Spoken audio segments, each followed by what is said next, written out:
2 minus 3. 2 minus 3 ist, also, nee, das ist ja noch weniger als 1. Aber wir haben doch was vergessen. Komm noch mal zurück. Was los? Komm noch mal zurück. Alter, Komm ich noch glaube, mal die meisten Leute haben zurück. schon Komm noch. ausgemacht, du. Dann kriege ich Ärger von Dieter. Aber wenn wir Dieter ärgern wollen, dann schreiben wir doch. Dann schreibt das mal alle. Ja, wenn der jetzt so weit um die Ecke fährt, dann hört man ihn tatsächlich nicht, ne? Hört ihr was? Ich höre nichts. Alles funktioniert mit diesem einen Knopf. Also wer bis hierhin guckt, kriegt noch einen kleinen Bonus, Ja, kriegt noch hier, eine Bonusminute. Ruckler, genau. Kriegt noch eine Bonusminute. Wie geil ist das denn? Bonusminute bei YouTube.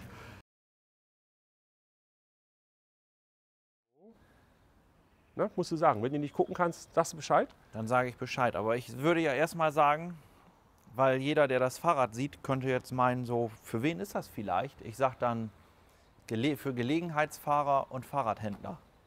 Also so wie mich. Das ist schon mal ideal. Oder für jemanden, der sagt, ich suche was Schönes, aber ich fahre ja gar nicht viel. Da wäre das auch ideal. Jo. Aber das könnte man auch nehmen, wenn man sagt, oh, ich will damit eine kleine Tour pendeln, eigentlich jeden Tag. Und da suche ich auch was Schönes für. Das geht genauso. Und wenn du jetzt sagst, ich will auf Weltreise gehen, da würde ich dir was anderes empfehlen.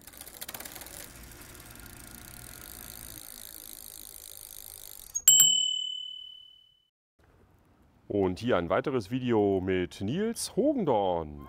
Genau, und dem Designio X20 Pinion. So nennen wir das Ganze. X20, also Modellbezeichnung. Erstmal Designio. Was ist eigentlich Designio? Designio ist ein Rad, das kommt aus Spanien. Die Modellbezeichnung X20, die leitet sich einfach daraus ab, dass wir hier einen E-Antrieb haben aus dem Hause Mahle.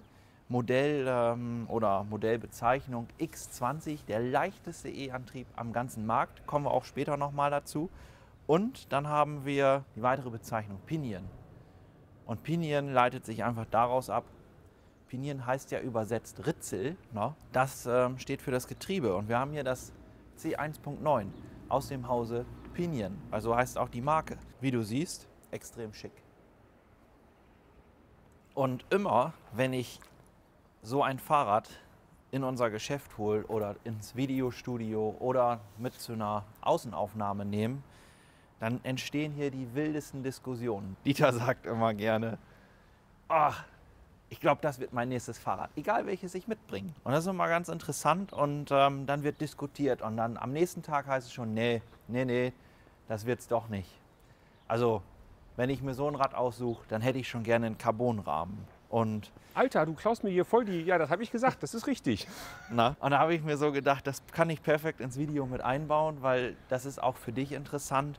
Was haben wir hier überhaupt für ein Rahmenmaterial? Und wir haben hier einen klassischen Aluminiumrahmen, aber man muss wirklich sagen, sehr hochwertig verarbeitet. Also wenn wir uns die Schweißnähte angucken, ihr wisst, wenn ihr unsere Videos regelmäßig schaut, ich bin kein Fan davon, von bearbeiteten Schweißnähten. Aber die Verarbeitung von Schweißnähten ist auch teilweise schon sehr unterschiedlich. Und da kommen auch viele Kommentare. Ich will jetzt aber nicht unnötig lange drüber sprechen oder diskutieren, aber ich kann hier sagen, es sieht wirklich schick aus. Dazu kommt aber auch, wir haben hier nicht nur Aluminium, was den Rahmen angeht, weil wir haben hier schon eine Carbongabel verbaut. Also das ist schon, finde ich, ein Highlight. Carbongabel in Rahmenfarbe lackiert, sieht extrem gut aus, kann man so machen. Und der Vorteil bei Carbon, gerade wenn wir die Gabel aus Carbon nehmen, ist einfach, es ist extrem leicht, gibt ein bisschen Flex und daraus entsteht einfach ein schönes Fahrgefühl und Komfort. Und ich finde immer, wenn man einen Carbonrahmen haben kann, ja, dann kann man den ja auch nehmen. Aber wenn ich jetzt sage, alles ist perfekt, nur der Carbonrahmen fehlt, dann kann man auch tatsächlich überlegen, gehe ich diesen Kompromiss jetzt ein, weil letztlich ist dieses Rad auch sehr leicht. Wir haben ja schon ein Rad vorgestellt aus dem Hause Designio und dieses ja jetzt das zweite mit dem Trapezrahmen. Ich könnte jetzt auch sagen, die Lady-Variante oder die Damen-Variante und das andere war ja das typische Diamantrad. Ich habe gerade schon gesagt, kein Carbon, haben Aluminiumrahmen. Bei Carbon, wir sprechen ja immer extrem viel über Gewicht und Leichtigkeit und das ist jetzt auch das perfekte Thema eigentlich, wenn man darüber spricht. Auch dieses Rad hat irgendwie ein Gewicht von unter 15 Kilo. Finde ich, ist extrem leicht für das, dass wir alles dran haben. Schutzbleche, Seitenständer, Beleuchtung. Also es ist ja alles da. Wir haben ja nichts Großartiges vergessen. Und man jetzt sagt, oh, da kommen noch, wer weiß wie viel Kilo dazu. Darum, ob es jetzt einen Carbonrahmen hat oder nicht. Dieter, kannst du auch überlegen. Ja, Weil ich finde die sauschick. schick ist es also alle optisch Male. wirklich das ab. Und ich bin auch Fan von Carbon. Wenn ich Carbon haben kann, dann nehme ich es auch. Aber gucken wir uns mal die ganzen Riese und Müller-Räder, die wir sonst vorstellen, an. Hat auch keinen Carbonrahmen. Ich sage mal, macht auch Sinn. Also es kommt ja auch auf den Einsatzzweck an. Und da sind wir auch beim perfekten Thema Einsatzzweck. Wenn du wirklich überlegst, Mensch, ich will so ein Rad oder überhaupt ein neues, also beim Fahrradkauf ist der Einsatzzweck ja immer wichtig, kann ich dir einen Tipp geben, kannst gerne zu uns kommen. Wir haben nämlich auch ein Fahrradgeschäft am Esch2 in 26349 Jadaberg. Und bevor du zu uns kommst, gehst du auf www.hogendorn.de auf die Terminseite, buchst einen Termin zur Fahrradberatung und dann sehen wir uns schon im Fahrradgeschäft. So einfach ist das. Und beim Thema Fahrradberatung sind die Kontaktpunkte ja immer ein ganz wichtiges Thema und darum schauen wir uns die mal in dem Fall hier an. Hier haben wir nämlich ergonomische Griffe und neben dem, dass sie ergonomisch sind, sind sie sehr detailliert oder schick, weil auf dieser Grifffläche, also wenn das Fahrrad jetzt einfach mal steht und wir uns das angucken, dann haben wir hier, können wir gleich mal die Kamera drehen, dann haben wir hier ein schönes, ja, wie soll ich das sagen, Branding von Designio. Also sehr detailverliebt scheint der Designer von den Rädern zu sein, sonst wäre das anders. Ist ein Ledergriff und zudem auch wirklich ergonomisch geformt. Und hier dann mit den polierten Klemmschellen, sodass der Griff wirklich sicher und verdrehfest am Lenker montiert werden kann. Kontaktpunkt Sattel, wunderschön in Braun, aus dem Hause Brooks, Modell B17S. Cooler Sattel. Würde ich jetzt so auf den ersten Blick sagen, sobald ich mich draufgesetzt habe, sage ich nö, wird nicht meins. Wenn es rumstehen würde, kann man den drauf lassen. Haben wir ja im anderen Video auch schon einmal ausführlich über das Thema Sattel gesprochen. Und auch hier an dieser Stelle möchte ich einfach sagen, das gilt aber für jedes Fahrrad und für jeden Fahrradkauf. Der Sattel sollte an deinen Hintern angepasst werden, sodass die Sitzknochen wirklich schön auf einer planen Fläche sind, dass er zu deinem Sitzknochenabstand überhaupt passt, nicht, dass du drauf hin und her rutscht. Und was wir hier sehen, das finde ich aber auch gut. Wir haben hier bei so einem Brooks-Sattel auch wirklich eine Druckentlastung. Ob das jetzt funktioniert, ob dem Fahrer das in dem Fall hilft, kann sein. Es gibt ja auch Fahrradfahrer, die schwören auf diesen Brooks-Sattel und sagen nie wieder was anderes. Ich habe den seit über 50 Jahren und dann ist das auch in Ordnung. Also will ich da gar nicht drüber diskutieren. Und mal ganz ehrlich, zum Design passt er bei diesem Rad auf jeden Fall. Ja, nächster Kontaktpunkt. Kontaktpunkt Licht, ne? Genau, Wolfgang. Wir machen Kontaktpunkt Ja, Licht. sofort, Mensch, Peter. Ach so. Und CNC-gefräste Pedale. Aluminium, das mit einer CNC-Fräse bearbeitet wurde, finde ich immer schick. Zudem fühlt sich die Pedale extrem gut an. Ich finde die Plattform dieser Pedale relativ klein. Also da kommt so ein bisschen drauf an, mit welchem Schuh du fährst. Ist jetzt nicht die optimale Flipflop-Pedale. Aber man muss auch ganz ehrlich sein, mit Flipflop sollst du eigentlich kein Fahrrad fahren. Na? Aber hier auch mit dem Schleifpapier draufgeklebt. Auch der Designio-Schriftzug ist hier auf der Pedale. Eine wunderschöne Edelstahl. Sieht auf jeden Fall sehr hochwertig aus. Und auf jeden Fall auch nicht rostend. Das Ganze mit vernünftigen Kugellagern. Also ich gehe ganz stark davon aus, da sind richtige Industrie-Rillenkugellager verbaut. Darum dreht sich das auch so schön leicht. Was fehlt, das ist die Beleuchtung in dieser Pedale, weil wir haben hier keinen Reflektor. 9-Gang Drehgriff. Was soll ich dazu großartig sagen? Aus dem Hause Pinion steht ja hier auch drauf. Dieses Gummi vom Drehgriff ist aus dem Hause Ergon. Also Pinion und Ergon, die scheinen da auch irgendwie zusammenzuarbeiten. Da hat jemand einen Griff gemacht, der Hand und Fuß hat auf jeden Fall. Also wir verkaufen viele Ergon-Griffe und sind damit auch sehr happy. Also einfach gut funktionieren, auch von der Lebensdauer wirklich angenehm lange. Wenn wir über die Pinion sprechen, kann ich ja schon mal erwähnen, dass sie mit 2 Schaltzügen angesteuert wird. Also einer zieht, einer drückt, könnte man jetzt sagen. Alle Technikverliebten und Zweiradliebhaber kennen das vielleicht aus dem Motorradbereich. Da hat man das zur Sicherheit, zum Beispiel beim Gaszug, wenn es denn noch einen Gaszug hat, dass man 2 hat, 2 Gaszüge. einer drückt und einer zieht. Damit es nicht zum Gasklemmer kommt und halt immer sicher funktioniert. Und ich kann mir auch vorstellen, dass sich die Ingenieure bei dieser Schaltung auch da Gedanken gemacht haben und geguckt haben, was kommt denn aus anderen Bereichen, wie hat man es in anderen Bereichen gemacht. Weil, wenn wir mal über Pinion sprechen, wissen wir ja auch, dass die Ingenieure von Porsche mit dabei sind. Und 2 Schaltzüge, man könnte jetzt meinen, so ja, eine 8-Gang funktioniert doch auch ganz einfach mit einem Schaltzug und dann habe ich auch weniger am Rad und so weiter. Ja, ist alles so. Wenn wir uns dieses Rad angucken, du siehst hier kaum Schaltzug. Dieses ganze Thema an Schaltzug, den tausche ich ganz einfach aus. Und was könnten wir anstatt eines Schaltzuges verbauen, damit wir nur einen Schaltzug haben? Das wäre eine Feder. Eine Feder wird immer auf Druck oder auf Zug belastet, je nachdem, wie es dann wirklich ist. Kann man sich auch drüber streiten. Und dann hätten wir da eine Feder drin und diese Feder, die wird vielleicht irgendwann, leiert die aus, irgendwann bricht die oder wer weiß was. Also wenn man mechanische Bauteile kennt, wo eine Feder drin ist, dann weiß man, die Feder hält nie ewig. Dann ist die Feder kaputt, im schlimmsten Fall. Und wenn es gut läuft, kann man sie austauschen. Weil bei einer Nabenschaltung, kann ich aus meinen Erfahrungen sagen, kann man selten eine Feder tauschen, es sei denn, man hat so eine alte SRAM. Wenn ich mir jetzt diese Pinion angucke, dann würde ich sagen, na, da haben die ohne Feder gearbeitet, ohne irgendwie, also die ist auf Langlebigkeit ausgelegt. Das kann man vielleicht mal ganz klar dazu sagen. Und so einen Schaltzug, den kannst du wahrscheinlich sogar auf Natur austauschen. Die Bremsen sind aus dem Hause Shimano, Modell Alpine. Besonderheit hier, alles ist silberpoliert, also die Bremsen passen zum Rest vom Cockpit. Wir haben hier einen silberpolierten Lenker, wir haben einen silberpolierten Vorbau und auch der Scheinwerfer aus dem Hause Supernova, Modell V521, alles silberpoliert, wunderschön. Ja, hat so einen gewissen, wie soll man das sagen, Retro-Look. Also modernes Rad im Retro-Look. Na, bist müde? Könnte man meinen, habe eine lange Nacht gehabt. Und wenn wir beim Thema Nacht sind, können wir auch super übers Licht sprechen. Sehr geehrter Zuschauer, das ist nicht abgesprochen. Der Hugendorf wird immer besser hier, der ist ja schon richtig gut.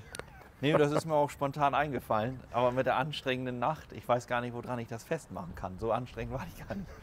Aber was ich sagen möchte, ist halt einfach, wir haben hier einen wunderschönen Supernova-Scheinwerfer, habe ich gerade eben schon erzählt. Von außen poliert.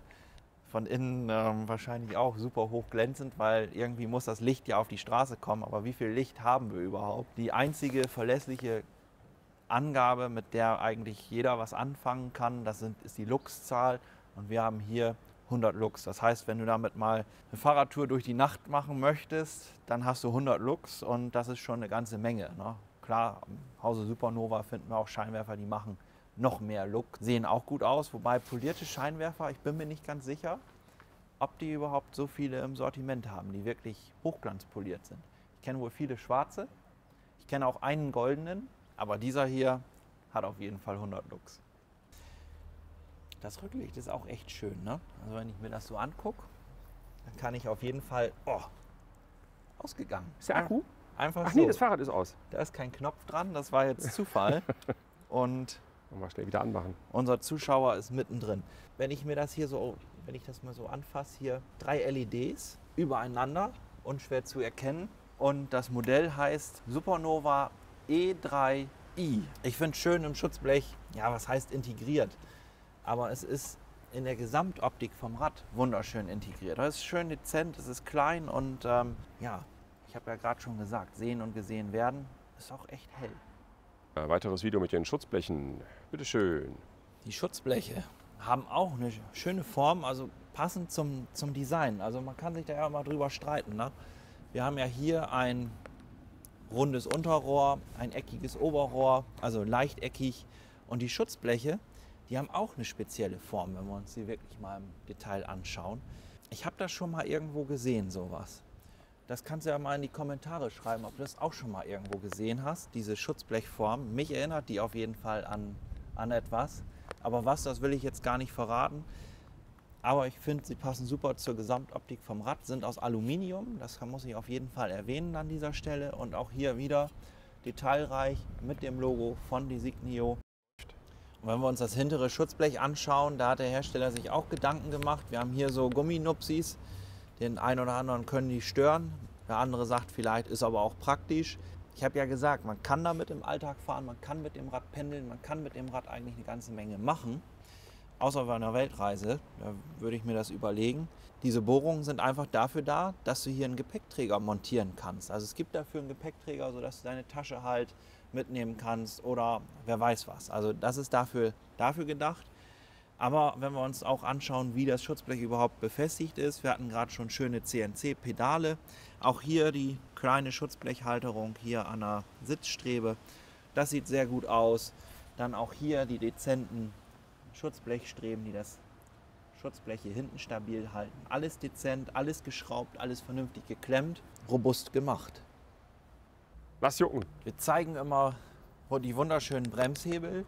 Und wie sieht das eigentlich hier am Rad aus? Was passiert da eigentlich? Was haben wir da? Und da siehst du 160er Bremsscheiben, vorne wie hinten. Und dann haben wir Bremssättel, die wir eigentlich am Rennrad sehen, mit jeweils vorne und hinten 2 Kolben. Dann gucken wir uns noch einmal die sogenannte Gearbox an. Hier findet die gesamte Magie der Schaltung statt. Also da sind die 9 Gänge drin. Für den einen oder anderen sah das vielleicht im allerersten Moment aus wie ein Motor, aber nein, das ist tatsächlich, das ist die Schaltung, das ist die Pinion C1.9, wie der Name oder die Modellbezeichnung schon sagt, sind hier 9 Gänge verbaut.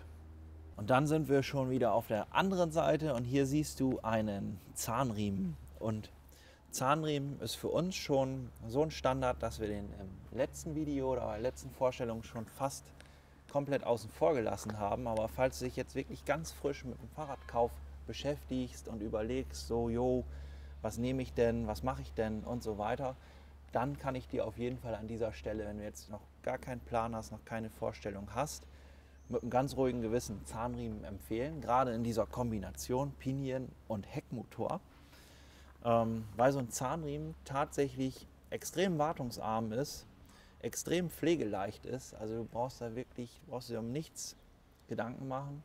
Das ist ja das, was wir eigentlich wollen. Ich habe gerade gesagt Heckmotor. Hier haben wir einen Mahle X20 Heckmotor. Das ist mit das leichteste Antriebssystem am gesamten Markt. Ein Heckmotor unterstützt das Ganze ja auch immer mit, weil so ist der gesamte Antriebsstrang eigentlich entlastet und nicht auf dem Antriebsstrang die volle Motorkraft. Das ist der Unterschied, Mittelmotor zum Heckmotor. Und ich finde, das ist ein Vorteil. In dem Fall ist es tatsächlich ein Vorteil. Ein Heckmotor ist immer gut, wenn du minimalen Verschleiß möchtest. Weil der Heckmotor, der schiebt ja, der entlastet ja den gesamten Antriebsstrang. Ein Mittelmotor im Vergleich, der zieht immer am Antriebsstrang.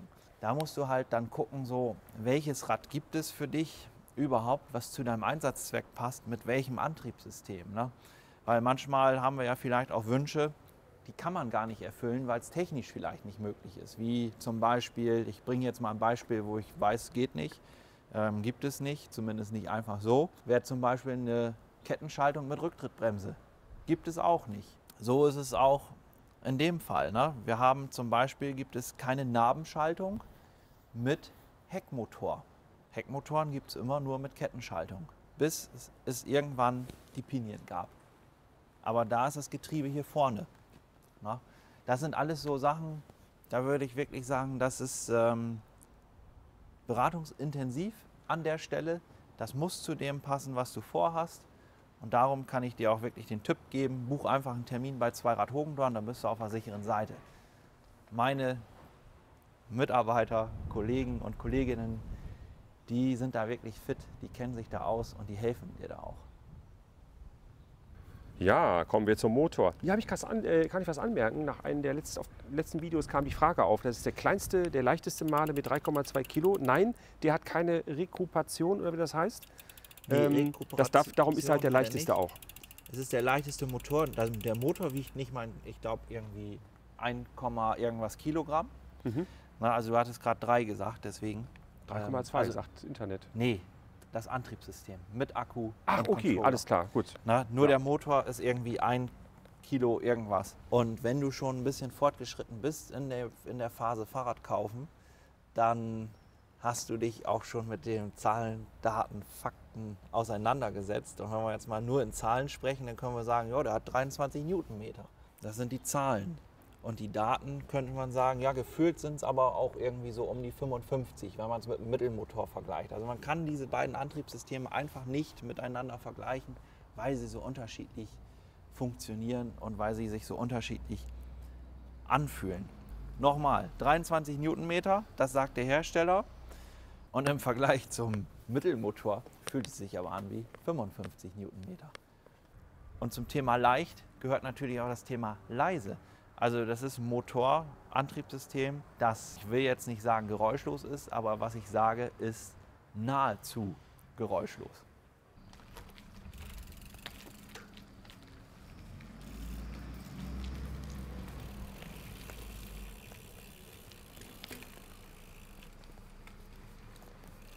Ja, wenn der jetzt so weit um die Ecke fährt, dann hört man ihn tatsächlich nicht. Ne? Hört ihr was? Ich höre nichts. Wahnsinn.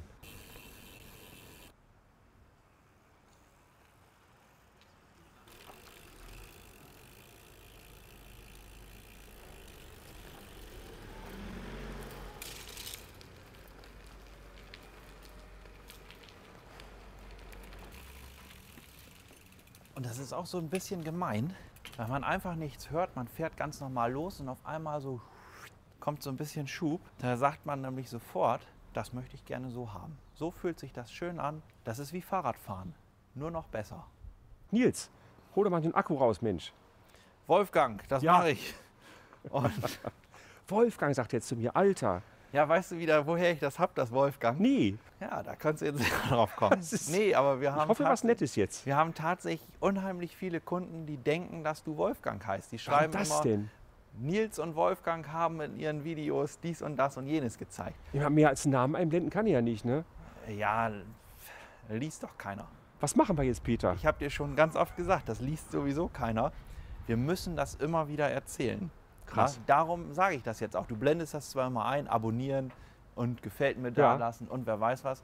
Aber es gibt vielleicht auch den einen oder anderen da draußen oder auch die ein oder andere, die sagt, ich höre das immer nur. Ich höre mir das an. Ich gucke mir das gar nicht an, was die machen. Ich höre mir das einfach an, weil wie das Rad aussieht, habe ich ja schon ganz zu Anfang gesehen. Ich kann mir das gut vorstellen. Ja, okay, gut, das mache ich aber auch bei YouTube manchmal, wenn ich ein Video habe, wo es um Thema geht. Ich mache das manchmal auch. ja, Na, stimmt. dann höre ich mir das an und sobald das spannend wird, dann klicke ich da rein und gucke. Ja, aber dann darfst du nicht mehr Wolfgang sagen, Peter. Ja, Wolfgang, Ja, ich versuche also. das zu ändern. So, komm, Peter, ja. hol mal Akku raus jetzt hier. Ja, würde ich gerne. Da müssen wir aber eben in die Werkstatt gehen, weil so einfach ist das dann doch nicht. Als Zuschauer brauchst du dir da keine Gedanken drum machen, weil so ein Fahrrad wird im Fachhandel gekauft und ein Fachhändler sollte in der Lage sein, dir im Falle eines Falles dort dabei zu helfen. Weil der Akku ist hier im Unterrohr fest eingebaut, hat 250 Wattstunden. Optimistische Fahrradhersteller sagen, oh, da schafft man 100 Kilometer mit. Realistische sagen, da schafft man 50 Kilometer mit. Und ich bin da ganz ehrlich, ich weiß das nicht. Weil ich bin damit noch nicht gefahren. Ich will damit jetzt demnächst unbedingt mal eine Tour machen mit so einem Male X20-System, weil ich es einfach unheimlich spannend finde. Und ich vermute, die Wahrheit ist irgendwo zwischen 50 und 100. Ich finde aber 50 und 100 echt eine Riesenspanne. Ladezeit sind übrigens 23 Stunden, sagt die Signio. Auf seiner Was? Alter, also, hey. Ja, also, das- nee, du hast das nicht richtig gelesen. Ladezeit ist 1 Stunde. Da steht, auf der Website steht drauf 2 minus 3. 2 minus 3 ist, also, nee, das ist dann auch weniger als 1, ne? Kannst du mal sehen, du. Also nee, ich würde jetzt sagen 23 Stunden und das ist ja auch gut so, 23 Stunden, weil sonst würdest du ja nur Fahrrad fahren. Du musst ja auch mal Pause machen. Wenn du so ein Also- Rad hast, das macht ja Spaß, das ist ja schön. Dann willst du ja gar nicht mehr absteigen, sonst wird einfach zu viel gefahren. Es ist einfach, also, Ja. jetzt, wir machen jetzt gerade Spaß. Das ist ganz wichtig jetzt an der Stelle zu sagen. Also 2 bis 3 Stunden, nicht 23 Stunden, auch nicht 2 Ja, aber minus die 3. haben tatsächlich, ich habe gelesen, 23 steht da. Da steht 2 bis 3. Das ist ein Druckfehler, Alter. Ja, Du hast Also- das aber gestern in dem anderen Video tatsächlich gesagt und ich dachte, du machst einen Witz. ja habe ich ja auch als Witz gemeint, aber ich bin dabei einfach ganz ernst geblieben. Ich mache auch mal einen Witz. Ja, Wir machen auch mal einen Spaß und das macht auch Sinn, so ein Video einfach mal komplett zu gucken, weil wir lassen eigentlich, es gibt nur wenige Videos, in denen wir den Scherz nicht aufdecken. 2 bis 3 Stunden wird auf jeden Fall richtig sein, aber ich denke mir immer so, ich sag mal 23 Stunden, wer dann das Video aufmerksam guckt, der schreibt dann in den Kommentaren 23 Stunden, was ist das denn für eine Steinzeittechnik? Na, wird er vielleicht schreiben. Ich habe gestern echt gedacht, du meinst das ernst, ey. Nein. Gut. Also schreibt das nicht in die Kommentare, 23 Stunden, was ist das denn?